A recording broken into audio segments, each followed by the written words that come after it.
Welcome back to the Black Sports Insiders. I'm your host, Wilton Jackson, and today we have Alabama State head coach Eddie Robinson Jr. Coach Robinson, it's good to have you on the show. Absolutely. Good to be here. Appreciate you guys showing the HBCU family a little love and giving us a platform. Absolutely. So, Coach Robinson, I just have to ask, everybody's always talking about, Alabama State football and what's going on there, and more so specifically your defense. Obviously, you're coming off of a weekend, a loss to FAMU, but, still a lot of season left to play. What do you tell your team after a loss, and more so than anything, what keeps you motivated and excited each week? I think the kids. The kids come out every day. They pray hard. They practice hard. So they don't let you have a bad day. They're kids. They have short memories. They get back to the next one. So I think the coaches, we probably hold on to it longer than the kids. I woke up usually by Sunday. That's our last day to get over it. But Monday, I talked at the staff meeting. Because I woke up Monday morning, I told them, hey, I had an epiphany about the game. It was like one more thing that I had to tell them, just how we can improve. So those losses kind of stick with you. They linger. They definitely hurt. And so hopefully you learn a lesson. You learn how to get better. But the defense is playing at a high level, and we just want them to continue that. Real prideful group. Coach Lewis, our defensive coordinator, Coach Williams, secondary coach, Middleton, D-line coach, all those guys. They have those guys out there competing. So we love the way they're playing, and they're doing a lot of special things this year. So didn't get the W, but they played good against a good offense and got some turnovers and some sacks. Absolutely. Let me ask you this. Granted, you've obviously dealt with some adversity with this team thus far. Andrew Body was the starting quarterback at one point in time, and then you went to a backup, and now you're at another backup quarterback. How are you able to continuously navigate this process of throwing in another quarterback, balancing a dominant rushing attack, but really more so than anything, how are you keeping this team afloat offensively, especially with as well as your defense is playing? Yeah, but it's a challenge. But, I told the kids a long time ago, after the first game, we had two quarterbacks, Andrew Body and the second quarterback, Jonah. Both of those guys got hurt in the first game. And then the second game, our third guy, who was a true freshman, he got hurt in that game. So you had two games and your top three quarterbacks were injured. And those are the guys who usually take most of the reps. So, now we're on the guys who were slated to be 4 and 5. And the other kid, Key, he was actually a wide receiver when he first got here. And we just moved him to quarterback after week 1. So he hasn't even had a lot of quarterback reps.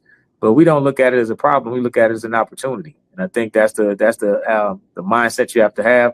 It's an opportunity to go out there and win with a young freshman and have a dominant defense, great special teams, and a great running attack. And those guys will come along as they pick up more and more of the offense. We'll be able to expand and do more offensively in the passing game and play to their strengths. But it's just an opportunity to go out there and win a football game. So if you look at it like that, you look at the positive side of it, then you don't have to worry about thinking about the negatives of it. And so you just have to go out there and play football. Football is such a great reenactment of life. It's just a window of it, because sometimes in the world things don't go your way and it's not your fault. But you just have to go out there and perform. Your baby still wants that new dress, so you better go out there and get a second job. So that's what I tell the kids. I like that analogy. That's a really good analogy. When you think about the young quarterbacks that you're working with now, you talk about using it as an opportunity. What piece of advice do you give them? Obviously, as a quarterback, you never want to come into a game where you're limited in terms of being able to pass the ball, or you're struggling to pass the ball. What piece of advice have you given your quarterbacks in navigating this space right now? Yeah, it's the same advice that I had playing in the NFL. It's the same advice I give to the whole team. Consistently good equals great. And I think quarterback, more than any other position, you cannot go out there and try to be the hero. If they're going to give you the $20 cash in the flat, take the money. Don't worry about, I'm going to write you a $100 check next week, and then you want to throw the deep ball in the double coverage. So that's my message to all quarterbacks, mine and any otherybody else. So if you look at the Tom Brady, the Joe Montanas, those guys, the great guys, they were consistently good. They were very accurate. They didn't throw a lot of interceptions. They took what you gave them, check down, backs out the bag. And then when you made a mistake, then they made you pay for it. So consistently good equals great. And if they have that mindset, don't try to win the game. Just go out there and play your game. And then it may be times, if you're down by 5 and it's 45 seconds left, well, then you got to be great. Now you got to try to make an extra play. But if they just run the offense and just be consistent, then we'll be fine. If you had to give a grade for Alabama State football right now, what grade would you give?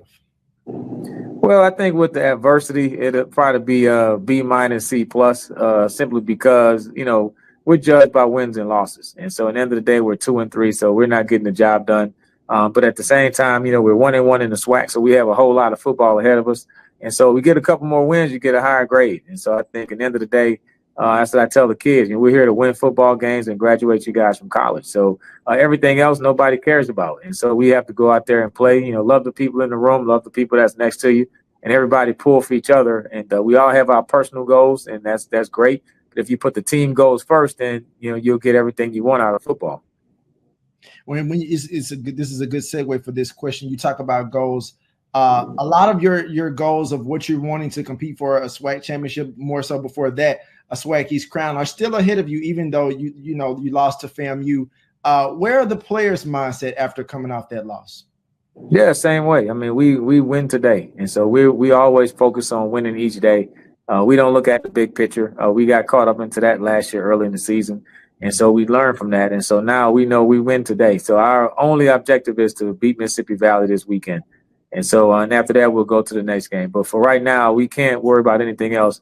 Had we beaten FAMU, we would still be in the same situation because we would have to keep winning. So that wasn't a game that was a SWAC East Division championship game. It was another game on the schedule. And it's okay when you have a loss. It hurts, but if you don't learn anything from the loss, then that's the mistake. So we have to figure out what caused us to lose that game. Turning the ball over, missing field goals, playing good defense, but not playing good third down defense, not getting off the field on third downs, and then not converting on third downs on offensively. So the penalties were good. The effort was good. The attitudes were good. We played hard. So we did a lot of good things, but we didn't do enough game-winning things to in order to get a W. And to FAMU's credit, being a championship team, when we made a mistake, they took advantage of it. We threw the interception, they scored on the next play. We fumbled on our own 10, ball on the ground, they picked it up and scored. So it was 14 points that we kind of hurt ourselves with, but that's all part of it. You can't play 120 plays and take out 3. They all count. And so that's what the guys have to realize. You go back to practice, and you have to practice with a sense of urgency, having some intentionality where every play is going to count, and that's what we'll emphasize the next couple of weeks. Absolutely. Now, you talk about, playing with your goal still in front of you. Obviously, running the ball for you guys has been dynamic. 3 dynamic running backs that all can, make plays for you in the offense. What's so special about this group? Well, I think the biggest thing is not a lot of complaining, and that's rare when you have a group like that where everybody wants to touch the ball and they support each other. But, it seemed like at every point during the season, knock on wood, everybody's been a little banged up. There's been a nick here, a nick there. So you may see one guy or 2 guys are getting a little bit more carries this game, and it's a different 2 or 3. The next game is because we have the luxury. Hey, if you have a slight hamstring or a big toe or something, we have other guys, so we don't have to rush a guy back early. And it'll be, at that point where all 4 will be fresh, and then we can really, really run the football. And so, and that's the goal. And, the goal is always to run the football like this the last couple of years, but we couldn't really get it moving like that. So it's kind of, I guess, a good thing that we finally got it to that level, especially with all the issues that we had at quarterback. But I think right now we still have to be balanced. We still have to throw the ball vertical. We still have to take shots down the field, have a good group of receivers. They do a great job of blocking, so we got to reward them with some catches. So we won't be overly predictable, but we know that, and the biggest thing, we feel like we can run the football. So we'll definitely keep running it, but we still have to take our chances in the passing game. And our quarterbacks, like I said, they have to be consistent when we take advantage of other things that they give us. Absolutely. Absolutely. When you look at this Mississippi Valley State team, some people will look at them and say this is Mississippi Valley. They're at the bottom of the SWAC East. Obviously, Kendrick Wade is doing everything he can to guide this program to some wins and success. But what is something that just jumps off the chart when you look at this Valley team that maybe most people don't pay attention to? Yeah, I think it's just the kids. It's the kids that go there, the fighting spirit that they have. I mean, they compete. I mean, they play hard regardless of the score. They're not going to give up. They're going to be fundamentally sound. They're going to know where they're supposed to be. But I just think the effort level. And I think in talking with Coach Wade last year, He understands the mission. He went to Valley, so he understands the things that they have, the things that they have working against. And so, they're going to win some football games this year. We just hope it's not this week, but we know that they're a team that they're going to win some games just because they compete so hard. And the record playing Valley doesn't matter. You're going to get a good competitive football game. It's a SWAC football game. They're going to come out there and compete. And if we are not ready to play, then we'll be, sitting here on the sad end of the stick. So we know we have to go out there and get ready to play. We played them last year. The score was 24-3 at half. The final score was 24-3. We couldn't score anymore. We were trying. And so, and those guys just kept playing the entire football game. And if our defense hadn't kept making plays, then they would have caught up with us. So we understand the mission, and we understand that, hey, it's a home game. It's a great chance, great opportunity to play Division I football in Montgomery. We're excited about it, and we want to get the home fans to go home with a win this week. We've kind of let them down after having all that great homecoming crowd. Everybody did a great job with us. As the football team, we didn't deliver on our promise, so we have to come back and get that done this week. I want to shift to your defense real quick. Obviously, you have a lot of playmakers, but specifically when you start talking about DeMarcus Cunningham and Rico Dozier, I mean, guys that are just, all over the place on the field. How much of a difference have they made in your defense and basically being your leaders on that side of the ball? Yeah, just two great kids. I mean, they play hard. Watching those guys, Rico transferred in from Pine Bluff, and we played against him 2 years ago. He's from Abbeville, Alabama, so I told him it's like a homecoming for him. He's really adjusted to what we're doing, and just from a leadership standpoint, now he's a lot more vocal. Guy that's just out there, just loves football, loves to prepare, doesn't say a whole lot, but he'll hit you and he'll play hard. And I think Cunningham is the guy that's been more of the vocal leader, and it's been so fun watching him from a first-year guy.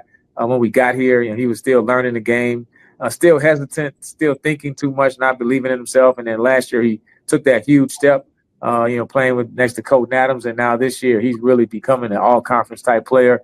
I think both of those guys are competing to be all-conference, competing to be defensive player of the years. And it's a great competition as they push each other. And having both of them on the field is a huge advantage to us.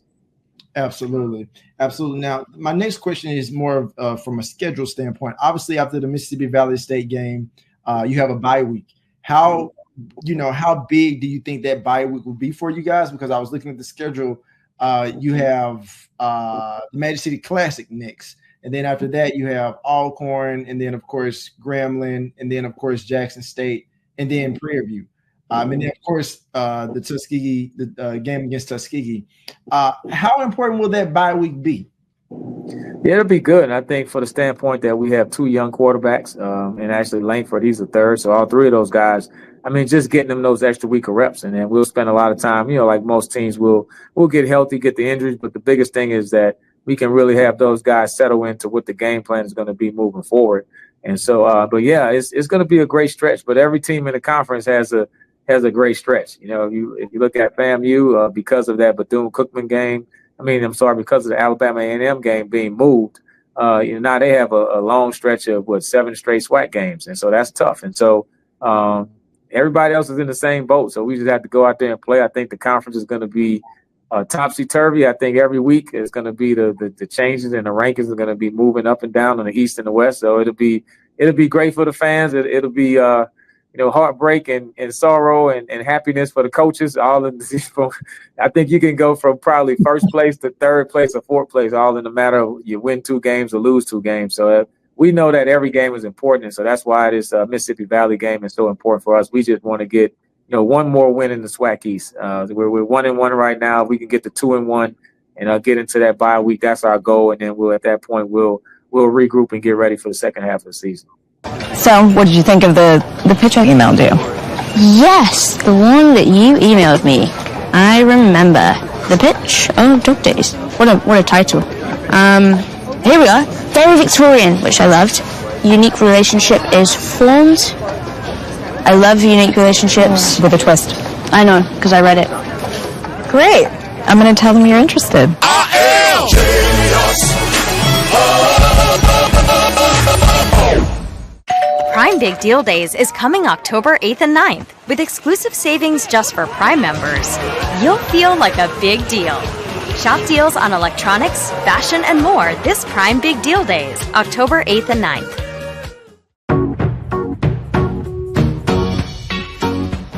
This is not just delivery. This is knowing even superheroes can use a sidekick. Walgreens. Something amazing is happening here. The next era of AI has arrived.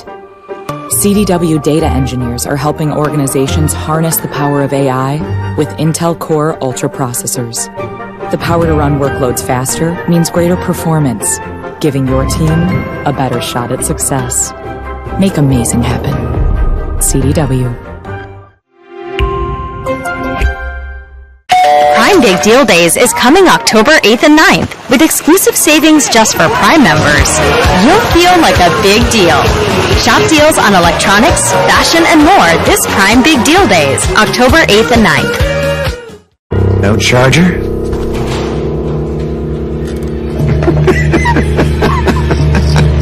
It's a Mac. The battery lasts all day. See you next week.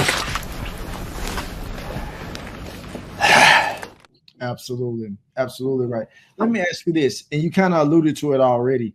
How would you give if you had to give I guess more of a State of the Union type address for the SWAC or SWAC football, or really more so HBCU football, where would you say HBCU football stands now, and more so with emphasis on the SWAC? Yeah, I think we're in a great space right now. And you look at the coaches, we have some guys that can flat out coach, the talent level in the conference. The quarterback position is where you always kind of look at, but you look at the kid down at Bethune-Cookman at FAM, those guys are high level. They're playing at a really high level. Defensively, we're right there. We've got some really good defenses in the conference. And so we just enjoy that part of it. So, we're really moving ahead week to week, and I kind of love the way everybody's competing and just pushing each other to get better. I mean, even from the umpiring, I think the officials are doing a great job. Maybe that helped me out this week, but yeah, they're doing a great job of just managing the game. And if you look at the crowd, the attendance, and that's a big part of it. So you look at how many people are coming to the game, and then when those games are on television, whether it's the MEAC SWAC, the Orange Blossom Classic, Celebration Bowl, all of the big games have huge television ratings. So I think as HBCU goes, we're in a great place. I think the Commissioner Dr. McClellan is doing a great job of getting everybody organized and just committed to the HBCU brand of football and the universities and with our whole sports program. So I love it. I think it's a great place to be right now. Absolutely. When you start talking about the landscape of college football, and obviously everything's changing, more things come with NIL, obviously conference realignment. In terms of recruiting for HBCUs, where do you see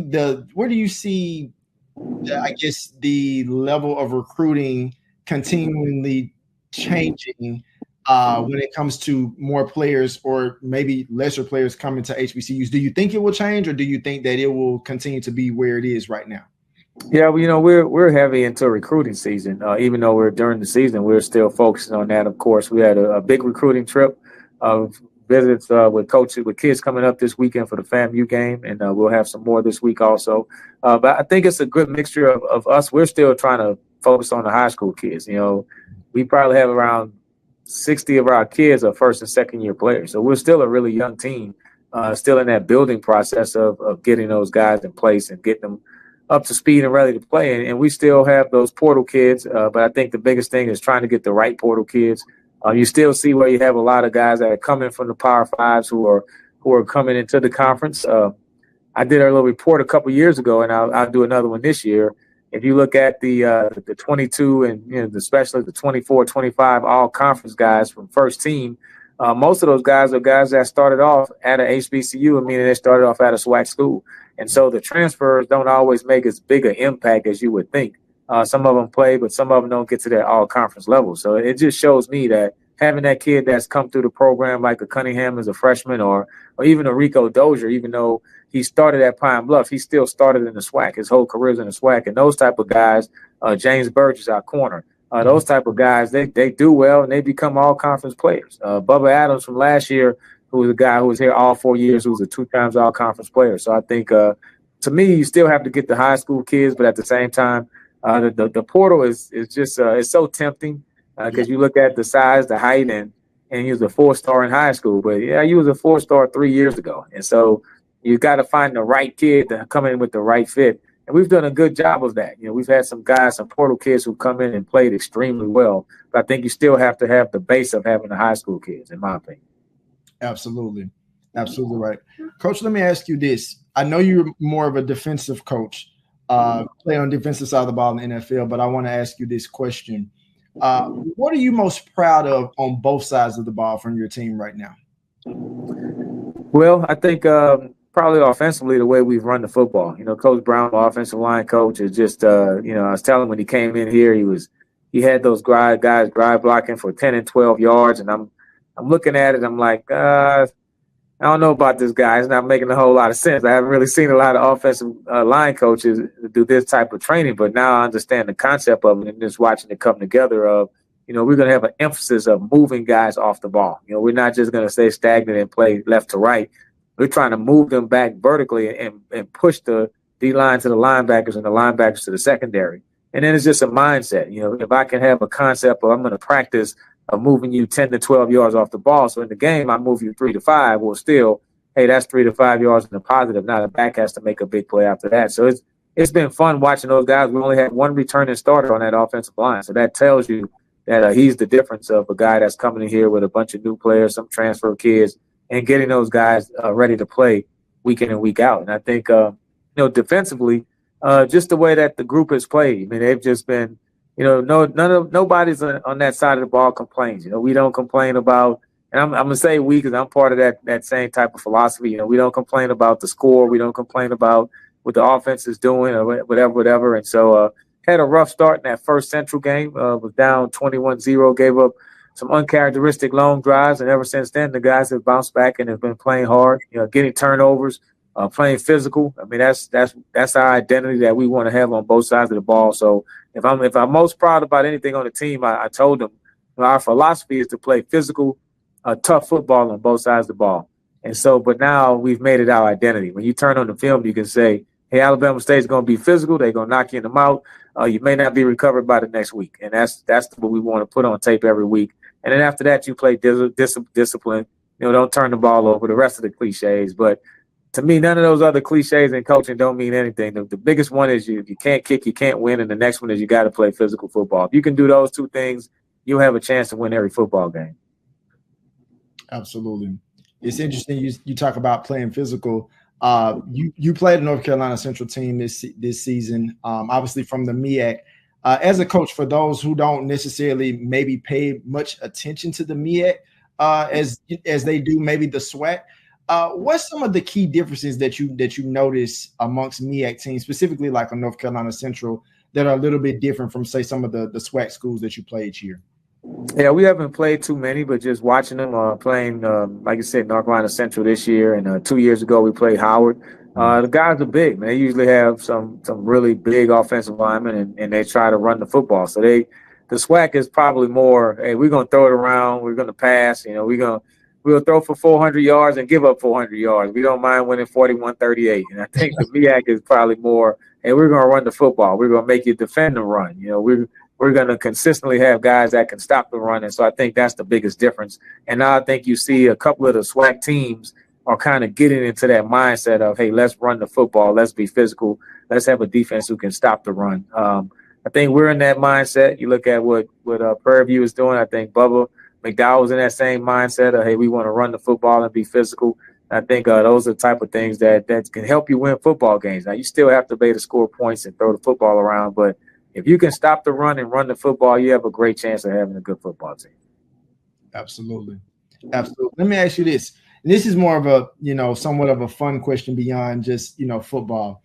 Yep. When you look at the NFL right now and look at the number of African-American quarterbacks, like I said, I know you're on the defensive side of the ball. Yeah. But looking at the number of African-American quarterbacks that are leading teams now, as a former player in the NFL, how does that make you feel, number one? And I think the second part of that, too, is do you see this as a continuous trend to come? Yeah, first of all, I love it. I mean, I just love the fact that you have, like you said, African-American quarterbacks. And keep in mind, other than the head coach and the owner, that quarterback of an NFL franchise, I mean, you are the face of the franchise. I mean, you're on every billboard, cup, mug, ticket, everything. You are the guy. And so, me coming into the league in 1992, you probably had Warren Moon, you probably had Randall Cunningham, and I think Jay Walker might have came in at 94, but it was very few black quarterbacks in the NFL. And I can just remember having been playing against Steve McNair. He was a freshman and I was a senior. And then 93 and 94, we had a really bad year. We were 2-14. So everyone knew we were going to get a high draft pick. And it's like every staff guy in the building was asking me, the head coach was asking me, Jeff Fisher, what do you think about this Steve McNair kid? Can he play in the NFL? I'm like, yes. Well, how good is he? He's better than everybody we have on the team right now. So I just kept preaching that, like, please draft him. Right? So, and we did draft him, but it was almost like you had to talk everybody into, in spite of all that Steve did in college, you still had to talk the NFL into saying, hey, we want to draft an African-American quarterback, and can he lead the team? What kind of person is he? Is he a media guy, et cetera, et cetera. And of course, Steve had a great NFL career, led us to a Super Bowl.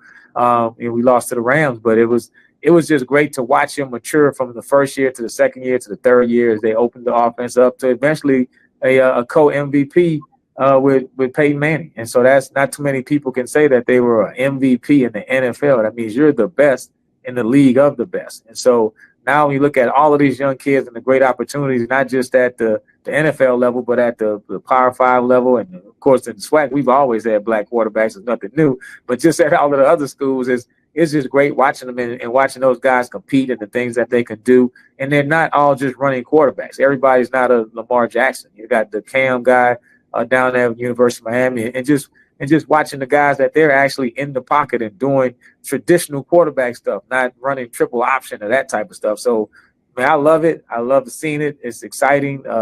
It's just another aspect to it, and we can do anything that we're given an opportunity to do, and I love watching them. Absolutely. When it comes to dynamic HBCU players, of course, you have quite a few of them on your team, but outside of your team, who would you say are some of the key players that may be amongst the HBCU ranks that you think would have a pretty good chance in potentially playing in the NFL? Yeah, it's because we haven't really got that far in the season, so I'm probably looking at it game to game, and I see some of the stats, and I may sneak a peek. Like I'm watching, Valley play Alcorn right now, so I know we play Alcorn in the future, so I may sneak a peek if they have a guy, but I'm pretty much looking at Valley, of course, getting ready for them first. And so I think with the teams that we played, Gassett is one of those guys. Number 2, the kid from FAM. He's definitely a guy that's a game changer. You have to watch him. I think those 2 tight ends that they have, the ones that's transferred in, those 2 guys, just because they have a good skill set and special teams wise, they play on special teams. So I think FAMU has to have a couple guys that have that type of talent and ability. The corner, number 3, is another kid, and I know more of the numbers than the name. I apologize for that. And so as a coach, but I mean, those are the guys that I see that have made some plays. And so I think Bethune-Cookman, their quarterback, plays at a high level. He's a kid that I think, when they get it all together, they're a dangerous team. I think they're definitely going to win some SWAC games. And I told Coach that they just keep working with them because they have a talented team. It's just that they got off to a rough start and had a tough loss to Clark Atlanta. But when I watch them play, they compete. They're going to be coming off a bye week this week. And so I think that's a team that'll definitely still factor into what's going on in the SWAC East. Absolutely. Let me ask you this question. And sometimes I ask coaches this question and they have a funny response. Sometimes it's a good response or never a bad response, but I want to ask this question. How do you balance, family with coaching?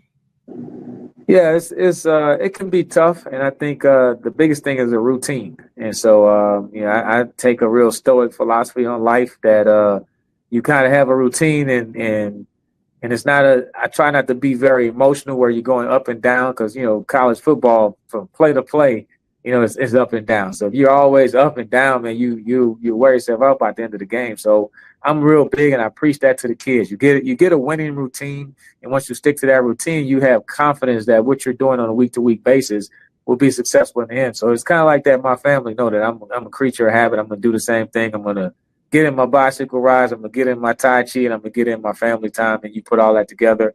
I guess the biggest thing with this, I would always go to the Saints games, and my dad and I had season tickets. So that was kind of our time to spend together over the last couple of years.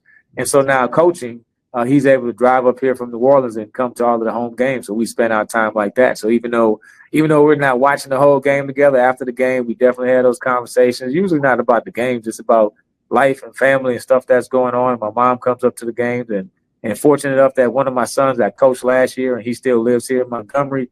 And the other two are in college, but one's at Prairie View actually, and we play them, so that should be fun. So, but they come to the games also. But I think you got to have that balance. And what I tell people, when I didn't coach in the NFL and I had opportunities, and one of them for sure was thinking about going coach with the Saints when Greg Williams was there and Sean Payton, and then they went on to win the Super Bowl. So you're thinking man, that'd have been a great opportunity. I could have been part of that team and helping the coach in some aspect of and winning the Super Bowl in my hometown. But I think the big picture of it is, I chose to spend the time with my family and coach at a smaller level.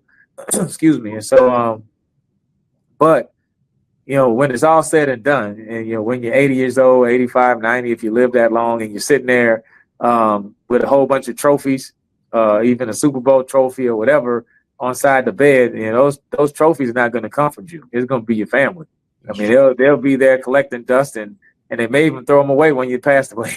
So, but your family be there, and you'll have those memories. And so I think you have to put the family first in the aspect of it. I know coaches are, hey, coach, man, can I go here? My son has to go here, man, go. I even had some players in my first year, and, I had an older kid, one of my players, and it was like 2 hours away, and it was the first day of school for his 4-year-old. I said, nah, man, you got to miss practice, because you only get that first day of school once, and you can't be here at a college practice and miss that. So we got to understand that as coaches, that in the grand scheme of things, our family will be there long after this football deflates. And so I think if we have that aspect of it, you can keep everything balanced. For sure. You actually you took the answer, part of that answer, to another question I wanted to ask, because you alluded to this earlier. Obviously, preparing your players for the games they have to face on the field, but then away from the field, preparing them for life.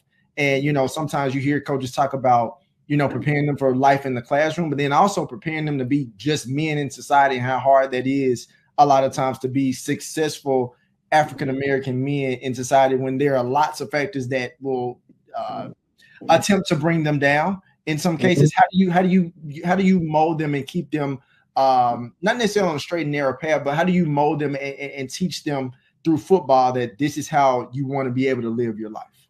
Yeah, I think that's what a coach is. And, Coach Eddie Robinson always said, you got to love them before you coach them. And so you have to truly love these kids. You got to really know about them.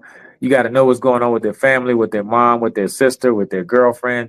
And so I tell people, I will have thousands of clinical hours by the time I'm finished coaching. And so we spend way more time working on the man. We feel like if we work on the man and develop the man, then the football player will come along easily, because the football is the motivational factor. But if we develop them as a person, then you have to share. If you ever really got into counseling or really got into talking to other people and working with helping to solve their problems, if you don't open up and show them your human side, if you don't have that part of, hey, I've been through this, I've made the same mistake you have, I'm talking through experience of that, I have messed this up, and so you don't make the same mistake that I have. And so I think once you open up and the kids kind of know that you're a human and that you're a regular person, then they'll open up to you, and then you can have that trust factor. And so for me to coach them hard the way we want to coach them, for me to be able to talk to the kids the way I need to talk to them sometimes, if there's no trust factor, then they won't allow you to talk to them like that. This is a different generation. Our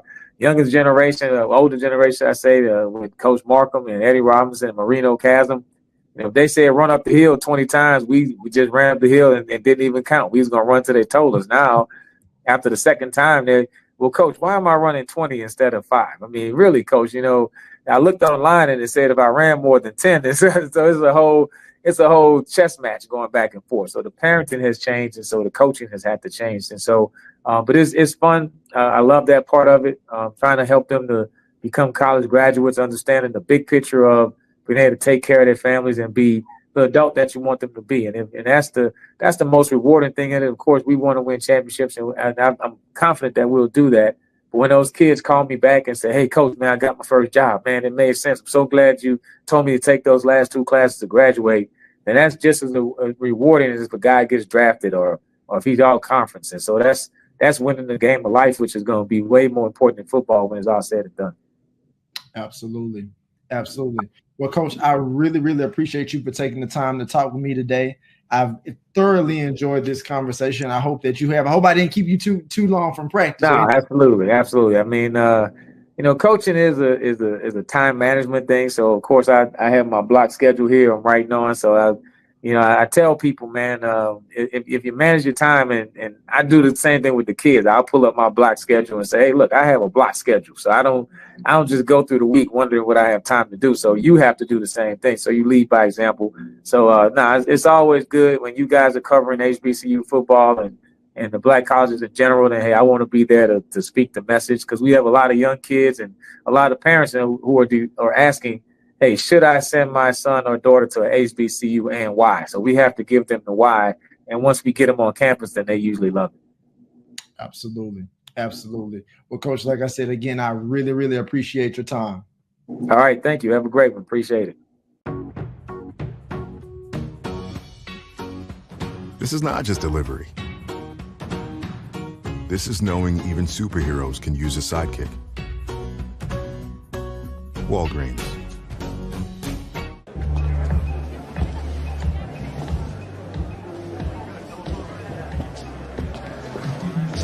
Siri, what's the name of the guy I had a meeting with a couple of months ago at Cafe Grinnell? You met Zach Wingate at Cafe Grinnell.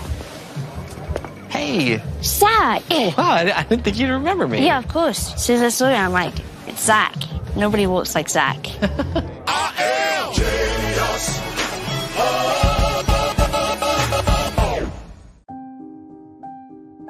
Something amazing is happening here.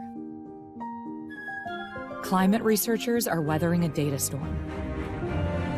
That's because CDW transformed their devices and infrastructure with Lenovo ThinkPads and powerful edge-to-cloud solutions, delivering faster insights and increased performance, giving them the scale to stay ready for whatever's next. Make amazing happen. Lenovo and CDW.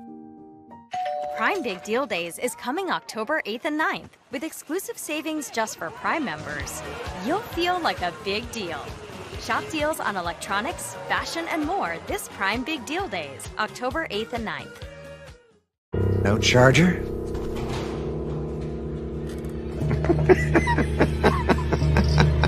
It's a Mac. The battery lasts all day. See you next week.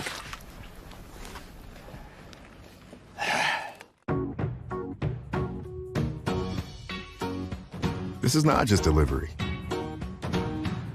This is knowing even superheroes can use a sidekick. Walgreens. All right, and 5, 4, 3, 2, 1. You with the Urban Sports Team, Ray and Wole, also part of Black Sports Insiders. And it's another UMES moment on this program. Excited for that. We are now currently joined by Maryland Eastern Shore women's basketball coach, Malika Willis. What's happening? Welcome to the Urban Sports Team and Black Sports Insiders. Hey, y'all. Thanks for having me. Glad to be here. Absolutely. Thanks for being on. We've seen your resume, so we know the experience you have. So we want to have a little fun to start, just to get to know you a little bit. And we want to ask, what's your favorite basketball movie of all time? Favorite basketball movie of all time? Oh, my goodness. I haven't heard that question in a long time. I'll probably say Above the Rim. Yo, she's awesome. She's awesome. Yes. We were just having this debate. Yeah. I predicted loving basketball, but he got game. There's a few of them that I thought you might. Above the Rim. Yep. There we go. Yeah. No, you'll learn. That's so. I'm off the cuff a little bit. So yeah. So you got it. You like a street ball type person. Okay. Nutso, buddy. Nutso. I'm from Queens, New York, so that's what you get. That's why he got game. I thought maybe, or maybe even Blue Chips might have been one of your college basketball. You can't go wrong with the Tupac, and you can't go wrong, bro. You can't go wrong. Queens, New York. So real quick, I want to ask you: when you watching basketball, can you spot a New York baller just by looking at the way they play or their swag? That's what we've heard. I used to be able to. I think nowadays I could definitely spot an East Coast basketball player for sure. Back in the day, though, I mean, it was definitely like you knew that a point guard was from New York right away. You know, now it's like, okay, they might be it's from the East Coast a little bit. They might be from Philly. Okay. Can you tell a DMV baller? Because we got the Hezzy. Yeah, no, you're right about that. I'm learning though. I'm learning. You're gonna need that for recruit, but go ahead, Willis. I know it. That's what I'm saying. I'm on it for sure. Bet. So, Coach, you have 23 years of collegiate coaching experience. What made UMES your next destination? I think that with Dr. Anderson and VP Owens' vision for this program, after speaking with them, right away I knew that they were headed in the right direction, and things are getting done. Money's being put into the program. There's a lot of renovations and changes going on, and it's going in a direction where I would love to see it go. I'm familiar with the conference. I used to be in this conference 15 years ago, but so the MEAC is something that always has piqued my interest. So again, being over here in Princess Anne, I think that recruiting is going to go in the right direction. It's going that way right now. We brought in 5 transfers right away, and we just got our first 2025 commit last weekend. So we're moving in the right direction. So, Coach, speaking of some of the recruits and whatnot, who are some of the players that you want to rely on going into the season? A little bit of everything. We were left with some good pieces. That we have a lot of experience coming back. 6 seniors, 7 juniors. Again, 4 of those are transfers, but still, we're relying on a lot of returners as well as a few of our newcomers that are on the team. We got 3 grad transfers. Again, I told our team early on, we don't have a lot of rules. We explain what the rules are, but I said, we're too old not to be doing what's expected and, going backwards. So they get it, and they're hungry to get on this court, give a little payback out, things like that. And I'm with them. I'm right there with them. I love it. I hear you. And you know what? 2 years ago, this team was right there. They were competing for that MEAC championship.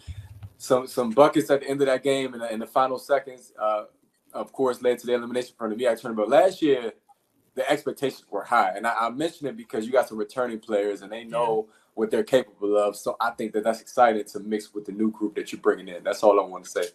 Yeah, no, and they bring that up too. So they definitely. This isn't, well, what we gonna do, Coach? They're like, no, this is what we're gonna do. This is what we need to do before we leave. And I'm, like I said, that's why I'm here. Hopefully we could get it done, and we're all on the same page. So I'm guessing Coppin is circled on the schedule. I mean, I was there. We were there. So I'm just saying we were there. I'm just saying. Yeah, we got this drill at the end of workouts where it's called Beat the MEAC, and they have to call out certain teams. So we've only done it twice so far. So I get it. That name sounds familiar. I got you. I'm here. Well, Coppin had us circled last year. Again, I can say us for these interviews. Coppin had us. They wanted UMES in the first round of that tournament, and they got us, and they game plan, but then they messed up because that's all they game plan for. So, and I got love for all our schools. No doubt. Yeah. I'm just saying, nothing wrong with circling some schools, no doubt. You have to. You got to keep the team motivated, and keep their attention also, and also just gauge where they're at with their competitive spirit. So I think it's good. So speaking of this season, Coach, what are your goals for the season, and how could it help from what you're trying to build here for years to come? Our goals are pretty high. We realize, again, we're really relying on a lot of experience. That might some of it translated on the court, some of it hasn't, but in general, our leadership on and off the court, we're relying on that. Our goals, of course, is to win a championship. Year one, this is like you all said. I mean, this isn't a rebuild. This is a renovation. We have a lot of pieces, and again have added to that. So we put together a strong non-conference, and we're gonna go through that. See, that'll be the measuring stick. but we'll be ready by the time MEAC starts, and as long as we're healthy and things like that, everything should be paying off. Hopefully, that's how it goes. Come January, it's a whole nother chapter. So we're gonna go through the bumps and bruises and see where we're at in non-conference, and go from there.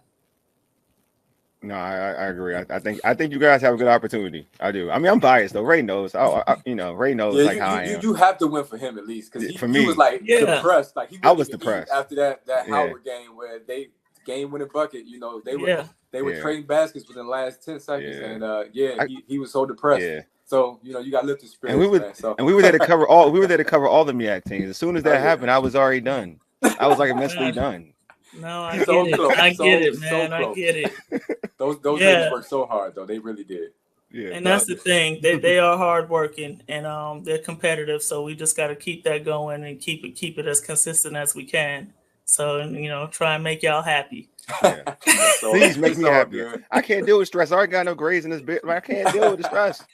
I know it. So, Coach, also with this coaching, I mean, you have experience. You've been in Norfolk, but also what does coaching at HBCU mean to you? I mean, it means a lot. It means like right away when you step on campus, you just could feel the culture, the community. I always say that because I don't like to say family, but the community right away. People know who you are. They speak in. That's different than, I've been at places with 40,000 students on campus and they just, rolling by, So right away, tradition, culture, community, that kind of thing makes a difference. And it's just electric as soon as you step on campus. Well, Coach, I want to ask a question because in general, not just HBCUs, not just college basketball, women's basketball right now, the popularity is skyrocketing. It's as high as it's been in decades. I mean, Wole and I remember the Cynthia Cooper era. That was probably at least in our lifetime when it was rocking at the time. And right now we're getting close though for obvious reasons. But how can you basically ride that wave with the UMES Hawks team? I think, like you said, I mean, it is a great time to be in women's athletics, women's basketball specifically. I mean, I just, every time I go to a coffee shop or somewhere, people are asking about, basketball in general. I was just somewhere yesterday, they were talking about watching the Indiana Fever game, and did I see it? And, and this is a football Sunday, and they talking about the WNBA at the coffee shop. So that's a great thing. I think just the more we engage in it, and these are also just strangers, random people that could tell that I have something to do with basketball. I get into these conversations all the time on the airplane, everywhere.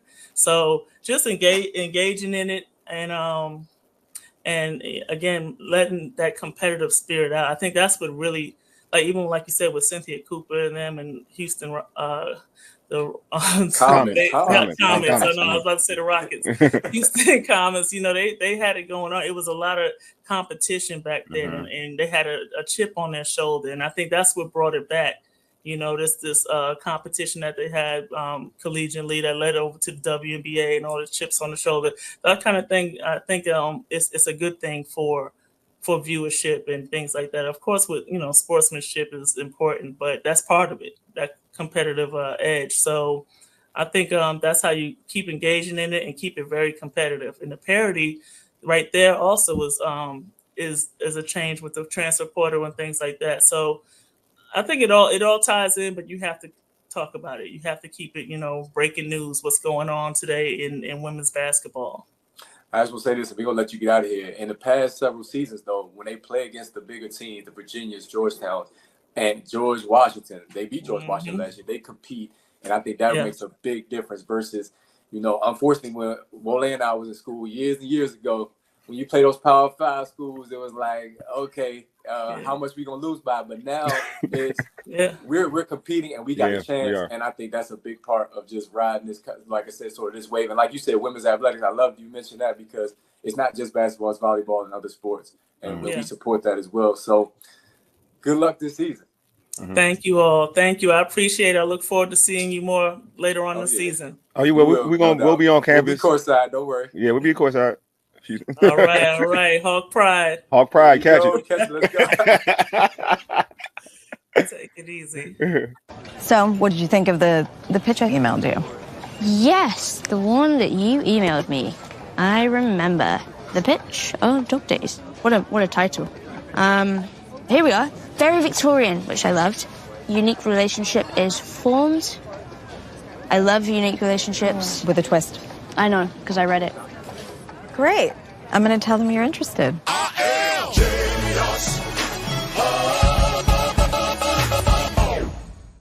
Prime Big Deal Days is coming October 8th and 9th. With exclusive savings just for Prime members, you'll feel like a big deal. Shop deals on electronics, fashion, and more this Prime Big Deal Days, October 8th and 9th.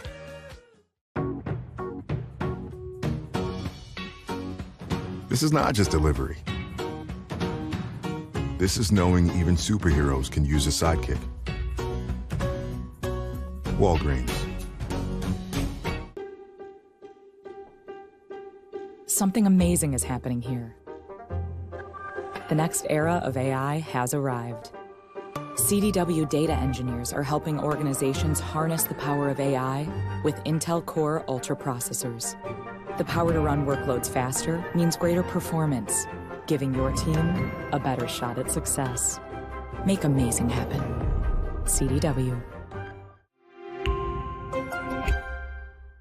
Prime Big Deal Days is coming October 8th and 9th. With exclusive savings just for Prime members, you'll feel like a big deal. Shop deals on electronics, fashion, and more this Prime Big Deal Days, October 8th and 9th. No charger?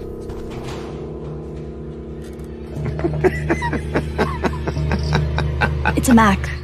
The battery lasts all day. See you next week.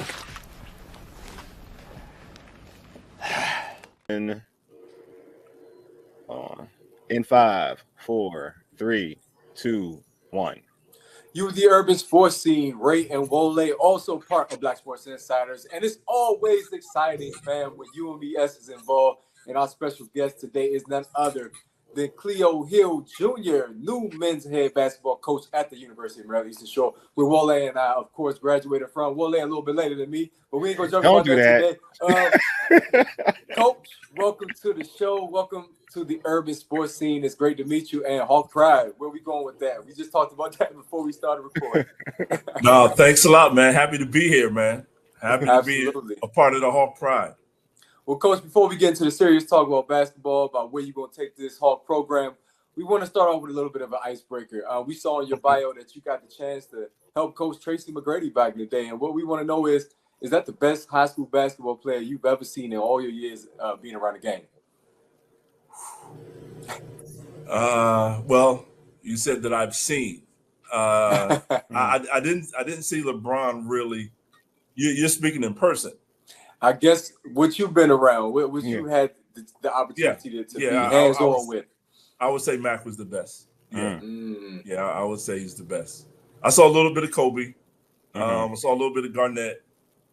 And way back in the day, Darryl Dawkins. That was back in the Stone Age. But yeah, Mac is probably the best that I've seen. Okay, I was telling Wole, AI Iverson. That's the best high school player I think I've ever seen. But going back to my younger days, we was in high school around the same time. So, okay, you and I, we were at the same exact time, trying to make me sound. I see what you did though earlier. No, okay though. Iverson, man. Yeah, no. Bubba Chuck was tough though. Yes, sir. It was tough too now. And John Wall. I thought John Wall was tough. Tariq Evans, they were all tough. Yeah. But I think for me, McGrady was the best that I've seen.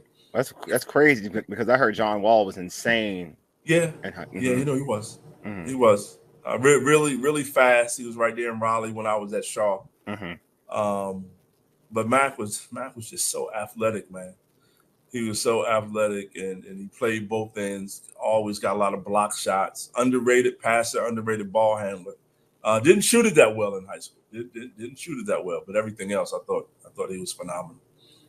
Awesome, Coach. I have a question. Ray and I, when we went to Eastern Shore, like we were into wingdings. Have you like the chicken wings, little chicken wings? Have you been indoctrinated into eating wingdings yet? at Eastern I have not, but I will be going to Brew River pretty soon. Oh, okay. Yeah. Probably today or tomorrow. Okay. But no, I haven't been. I've heard about them, but I haven't had any yet. Oh, they're awesome. I used to mix them with the ranch and hot sauce. I'm sorry, I'm going back to my memories. Okay. All right, so Coach, I mean, obviously we love Eastern Shore. Again, we're alumni. But what enticed you to say, yeah, I want to be the men's basketball coach at UMES? Well, like I said in my interview, I actually had my eye on Maryland Eastern Shore back in 2005 when I was at Cheney. My wife now, then my girlfriend. I remember driving from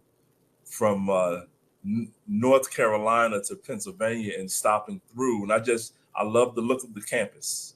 I love the look of the campus, and then again we drove through in 2013, and I just thought it was really interesting, a real interesting dynamic that they did not have football. Mm-hmm. So I thought that was great, and at that time I loved the facility, and then when A.D. Owens got the job, it became even more enticing because I've known her for a long time, and just speaking with her about the leadership of Dr. Anderson, it was like, wow, that's a great situation. And then, fortunately for me, it came to fruition. Well, we're glad to have you. That's a bonus, to be honest with you. But also in terms of obviously you have a great coaching record. But for here in this at UMES, what would you say you want to be your team's identity? Wow, definitely on the defensive side of the basketball, but we want to have fun playing, man. We want to go up and down. We want to play in transition. Want to shoot a lot of threes. Want to get a lot of dunks, and just get the atmosphere to where it should be. We'll probably switch defenses a lot. If I had to pick one thing, it would be on the defensive side. We just kind of want to be unpredictable on the defensive side of the ball, but we want to play an exciting brand of basketball too. Yeah, Coach, you said when you started, you like to build, and this is going to be something that you definitely have to build up. You're used to doing that based on your resume. But in comparison to your past stops, how big of a challenge will it be to build a UMES program that has not been to an NCAA tournament before? Well, that's the beauty of it.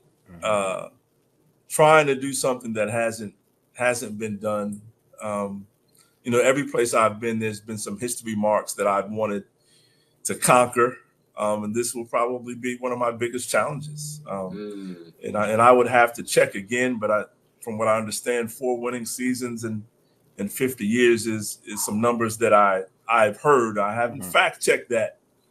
I'll have to talk to Nick about that, but. For myself and my staff, the challenge of not only having a winning season, but building a program and getting to that NCAA tournament, which would be winning the MEAC. That's the goal. We won't, myself, my staff, my players, we won't sugarcoat it at all or run from it. That is the goal. Yeah, that's going to be definitely a tall task. But again, you have the resume. And this is what you relish in doing. So excited to see the journey. I know it's not always going to be easy, but again, I know you're ready for that.